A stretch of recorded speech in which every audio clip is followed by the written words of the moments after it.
नमस्कार। राम राम साहब। आपके चुने हुए नेता या मंत्री क्या कर रहे हैं आज, उसके बारे में मैं आपको जानकारी देना चाहूंगा कि आप जिनको चुनते हैं वो आपके लिए कार्य कर रहे हैं या नहीं कर रहे हैं। मैं एक किसान वर्ग से आता हूं, तो मैं सबसे पहले बात उसी की करूंगा, किसान वर्ग की। सबसे पहली बात, राजस्थान के कृषि मंत्री, आप सभी को पता है राजस्थान के अंदर अभी बेमौसम बारिश हुई, सारे किसानों की फसलें खेतों के अंदर काटी हुई थी, वो तैर रही थी। बहुत सारे वीडियो है, आपने देखे भी होंगे।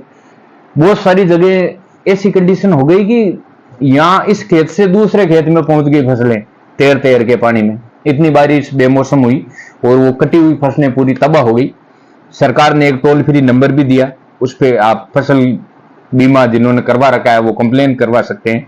गिरदावरी के लिए कलेक्टरों को बोला गया, लेकिन राजस्थान के कृषि मंत्री कई बार घूमने गए हैं।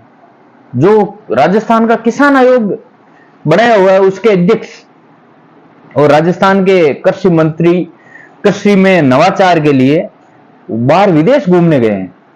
ये एक सोचने वाली बात है कि जब राजस्थान को सबसे ज्यादा जरूरत है आपकी, उस टाइम आप विदेश में सैर कर रहे हैं, आराम से डोल रहे हैं, घूम रहे हैं।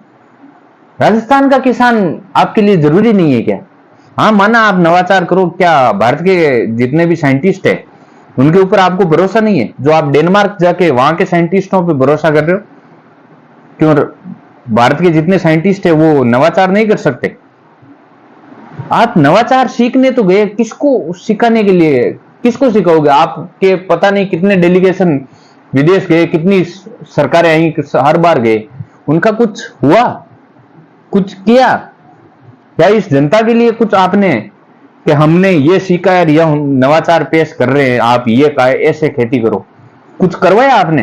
पिछला जितना भी रिकॉर्ड है जनता के सामने रखो ना। जब आपकी सबसे ज्यादा जरूरत है राजस्थान में, उस टाइम आप विदेश चले जाते हो।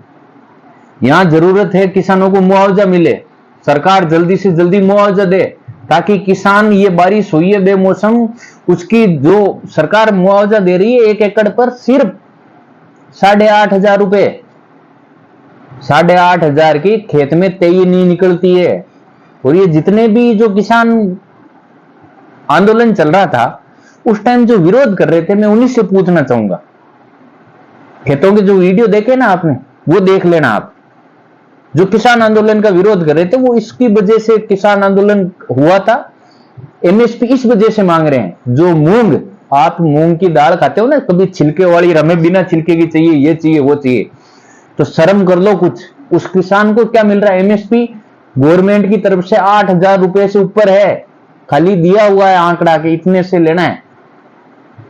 बाहर मार्केट में जाओ तो सही, मूंग किस भाव जा रहे हैं? 4-4,500 रुपए। और जितने भी ये किसान आंदोलन का विरोध कर रहे थे ना, मैं उन्हीं से कहना चाहूंगा।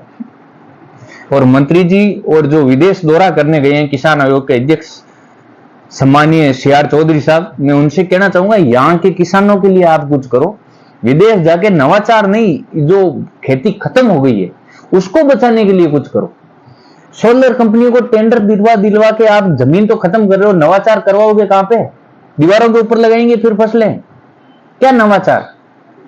इतनी उपजाऊ जमीन, भारत जितनी उपजाऊ लैंड किसी देश की नहीं है, इतनी बारिश किसी देश में नहीं है, इतनी उपजाऊ लैंड कहीं पे भी नहीं है पूरी दुनिया में।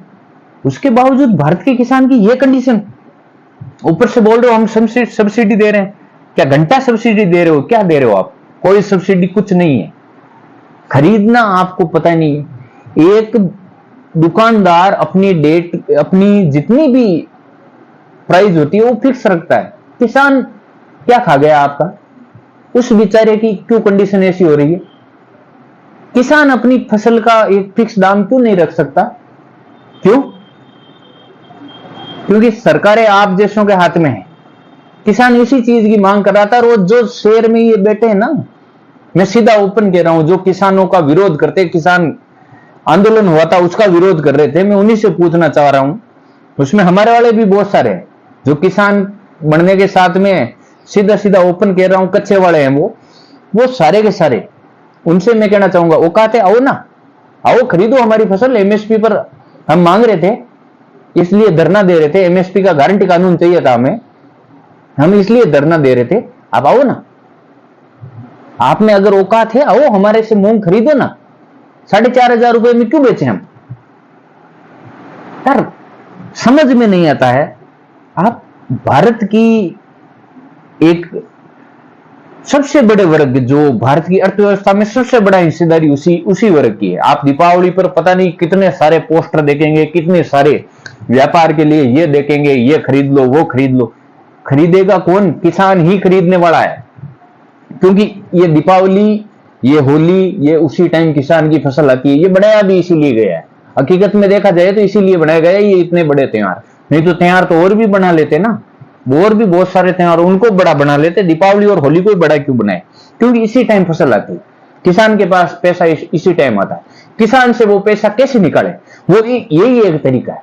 किसान से पैसा निकालने का एक तरीका है कि बहुत बड़ा त्योहार है, घर में खरीदारी करनी जरूरी है, करो। आप किसानों को एक तरीके से धार्मिक रूप में धकेला गया ताकि आप जेब से पैसा निकालो, मार्केट में पैसा आए। लेकिन खेती खत्म हो रही है, पैसा किसान के पास आएगा कहां से? आए किसान के पास नहीं आएगा तो मार्केट में कहां से आएगा? ये एक सोचने वाली बात है। अच्छी बात है, आप त्योहार मनाओ, बहुत मनाना भी चाहिए, लेकिन जिस वर्ग की वजह से ये त्योहार मनाए जाते हैं, जिस वर्ग की वजह से सारे घरों में खुशी आती है, उस वर्ग को खत्म मत करो, नहीं तो आप भी खत्म हो जाओगे। इन त्योहारों के लिए आप बैठे हो ना, अभी ये त्योहार सारे के सारे खत्म हो जाएंगे फिर, क्योंकि किसी ना किसी तरीके से इसी वर्ग की वजह से, किसान वर्ग की वजह से बाकी सारे जितने भी वर्ग है वो चलते हैं। एक अकेला किसान ऐसा वर्ग है जो किसी दूसरे वर्ग की वजह से नहीं चलता है, भले ही उसमें व्यापारी ले लो या कोई भी ले लो। किसान अपनी खेती करेगा ना, पहले भी करता था, व्यापारी नहीं थे। व्यापारी अभी बने 3-4 पीढ़ियों, 5-5 पीढ़ियों में, 7 पीढ़ियों में बने होंगे, लेकिन खरीदते किसानों से थे। मेन जो बात है वो ये है कि किसानों को खत्म मत करो। मंत्री जी से, किसान आयोग के जो अध्यक्ष हैं उनसे मैं कहना चाहूंगा, आप डेनमार्क में जो भी सीखते हो, नवाचार कुछ भी करना है, किसानों को भी तो बता दो। हाँ नवाचार करो, लेकिन मुआवजा तो दिलाओ। आपकी सरकार टस से मस नहीं हो रही है। रिपोर्टें मंगवा ली, एसडीएम से मंगवा ली, कलेक्टर के पास पहुंच गई, कलेक्टर ने आगे भेज दी होगी। गांव में किसी को पता ही नहीं है, पटवारी ने आके किसी को पूछा ही नहीं है, किसी के खेत में जाके निरीक्षण तक नहीं कर रहे हैं पटवारी। आप बोल रहे हो हम रिपोर्ट मंगवा रहे हैं। कैसी रिपोर्टें मंगवा रहे हो? किस तरीके की रिपोर्ट आपके पास पहुंच रही है, जहां आम जन का कोई उस रिपोर्ट में जुड़ाव तक नहीं है? पता नहीं सरकार जनता को बेवकूफ समझ रही है या जनता अपने आप ही बेवकूफ है। मैं काफी दिनों से ढूंढ रहा हूं कि पटवारी या ग्राम सेवक मिले जो रिपोर्ट बनाने वाले, मेरे को तो कोई नहीं मिला। बहुत सारे गांवों में गया, किसी भी गांव में एक भी पटवारी या ग्राम सेवक नहीं आया रिपोर्ट बनाने के लिए। यह हकीकत है। आप बोल रहे हो हम कलेक्टर के पास रिपोर्ट भेज रहे हैं, कहां से भेज दोगे आप जब आप गांव में आए नहीं, खेतों की कंडीशन देखी नहीं? और जो आपने टोल फ्री नंबर दे रखा है उसमें ये बोलते हैं कि 12 दिनों के अंदर कंपनी का वो बंदा आएगा जांच करने के लिए कि आपकी फसल खराब हुई या नहीं हुई। कोई कंपनी का कोई बंदा नहीं है यार। आप किस प्रकार से, कौन सा क्राइटेरिया आपके पास ऐसा है? वही क्राइटेरिया है जो पटवारी ग्राम सेवक गांव के नहीं है, ये ना गांव के अंदर रिसर्च करने के लिए, सर्वे करने के लिए, जो भी है वही क्राइटेरिया उन्होंने जो लिख के दे दिया, वही क्राइटेरिया सारी की सारी फसल बीमा कंपनियां मान रही है। मैं सीधा जो लोग देख रहे हैं मैं उनसे ही कहना चाहूंगा, जवाब मांगो। आप जवाब नहीं मांगोगे, इसीलिए आपके ऊपर ऐसा हो रहा है।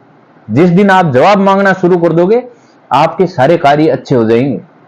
पंजाब के किसान को जागरूक किसान इसी वजह से कहा जा रहा है क्योंकि वो जागरूक किसान है। मारो मत राजस्थान के किसान को। धन्यवाद। राम राम।